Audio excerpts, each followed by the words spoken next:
Christina Greer, always good to see you. Thanks for speaking with us here on SABC News. Always great to see you. What's your analysis of this moment facing Joe Biden as he nears the end of his decision on who will be his vice presidential pick? Well, for the next few days, once he announces, obviously there'll be a lot of scrutiny as to who he's selected. In many ways, Joe Biden has had just an embarrassment of riches. There have been several women that he has been debating about.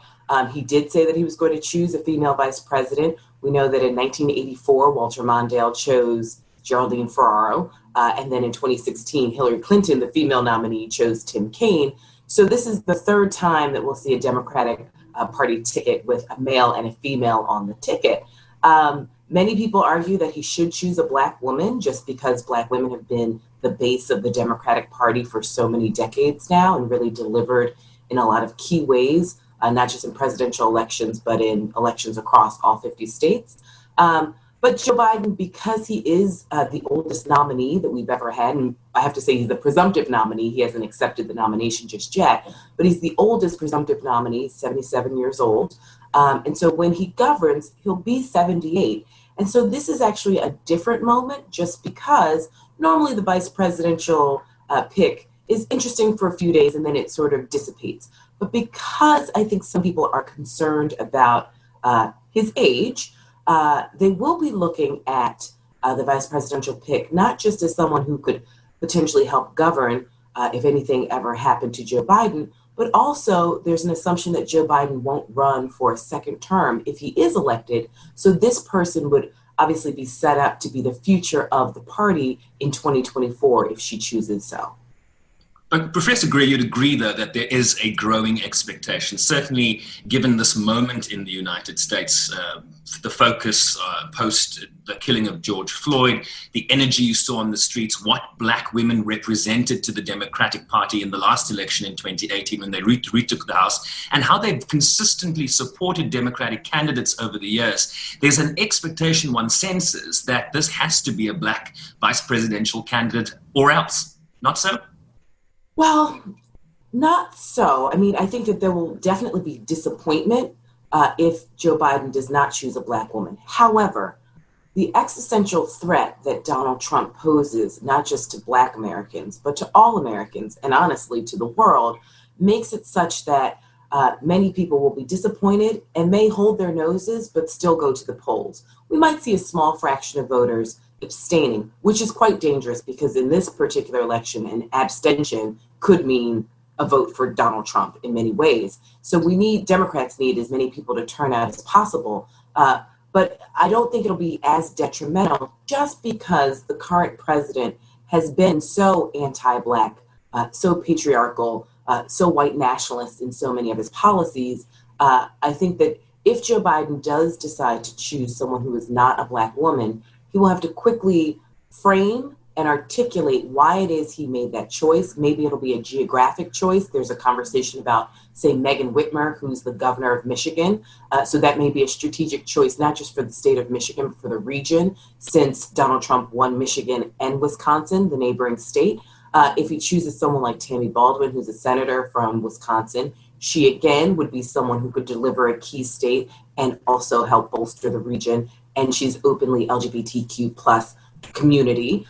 So that could bring in another group of voters. So there are lots of non-Black women that he could choose. There's so many talented women in the Democratic Party in leadership roles, but he would definitely have to explain to Black women specifically why it is he chose to overlook Black women. And if you remember, Joe Biden initially said he would choose a Black woman. He backtracked a little bit, and then his big announcement on the debate stage, he said he would choose a woman, but initially the conversation was a Black woman. And so we'll see if he chooses someone like Kamala Harris or Susan Rice. Those seem to be the two frontrunners. Kamala Harris, the senator from California, Susan Rice, who's never held elected office, but she was an ambassador under the Obama era, Val Demings, who's a congresswoman from Florida, or Karen Bass, a congresswoman from California.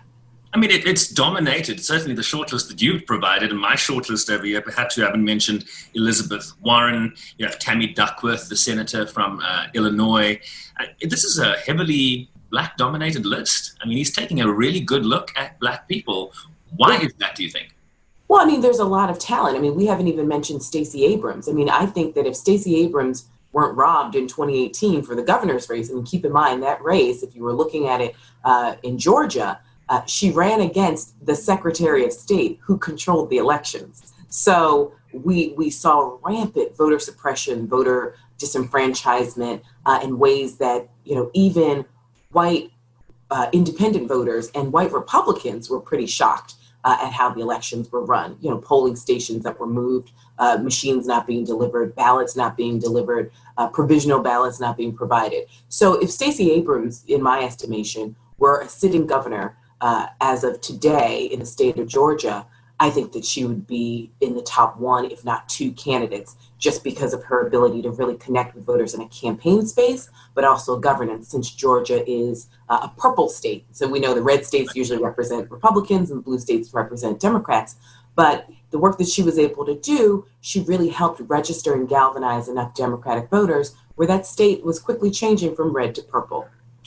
What does Joe Biden in particular need from a vice presidential candidate? You talked about him being 77 years old. What else does he need really to bolster this ticket? Because this is not so much about governing right now and more about winning an election. Wouldn't you agree? Right. Well, it has to be a two-stage process because once he does win, if he wins, then the governance has to begin. So we know that Joe Biden was head of, the Foreign Services Committee. That's part of the reason why Barack Obama chose him, because he was an elder statesman and he had international experience. That was something Barack Obama did not have in 2008.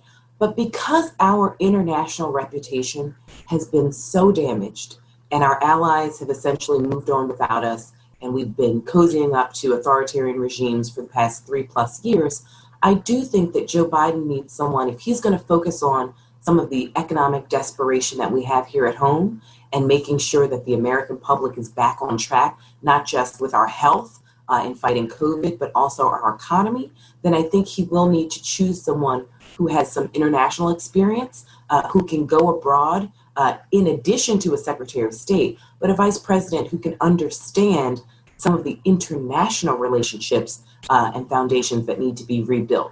Or Joe Biden could be the one who goes abroad, since he has that foreign experience, and try and repair some of those relationships. And then possibly his vice president could stay at home and help think about education, the economics, the healthcare, the health of the nation, and the myriad of ways that we've just disintegrated in the past 3+ years under this administration.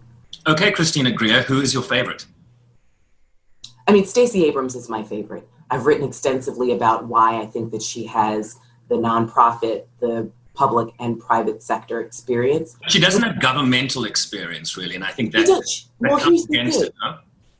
And that's what people say, and I disagree, because when Stacey Abrams was minority House leader, so that means she was the head of the Democrats in the State House in Georgia, she had to work with extremely conservative white male Republicans, akin to something that we've seen in the Senate.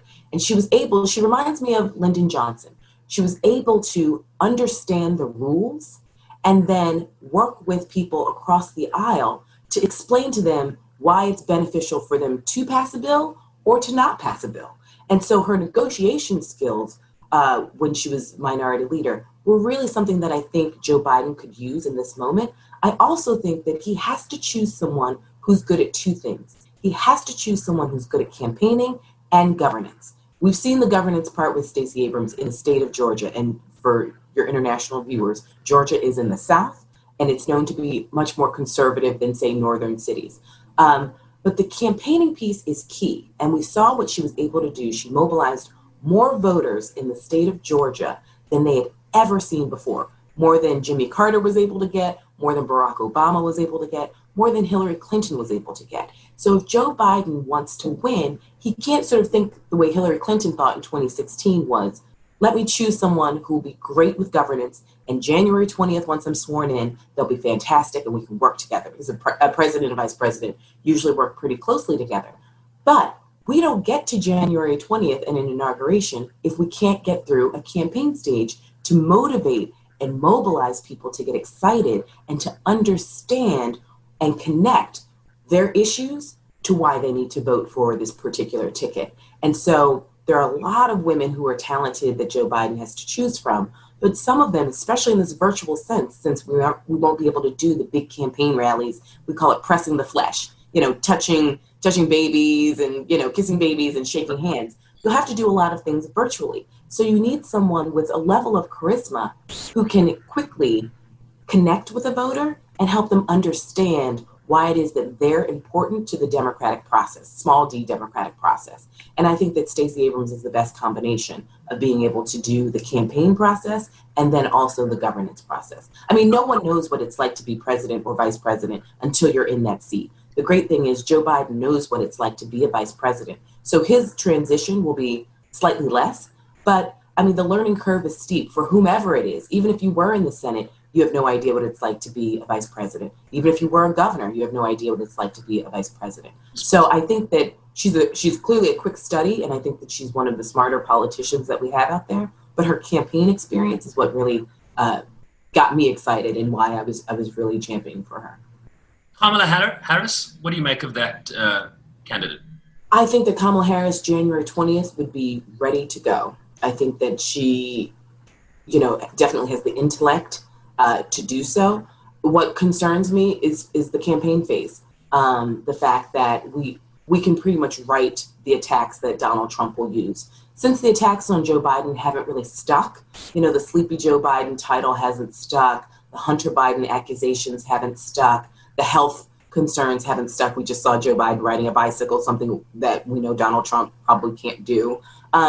But my concern is more of the attacks about her past with the criminal justice system.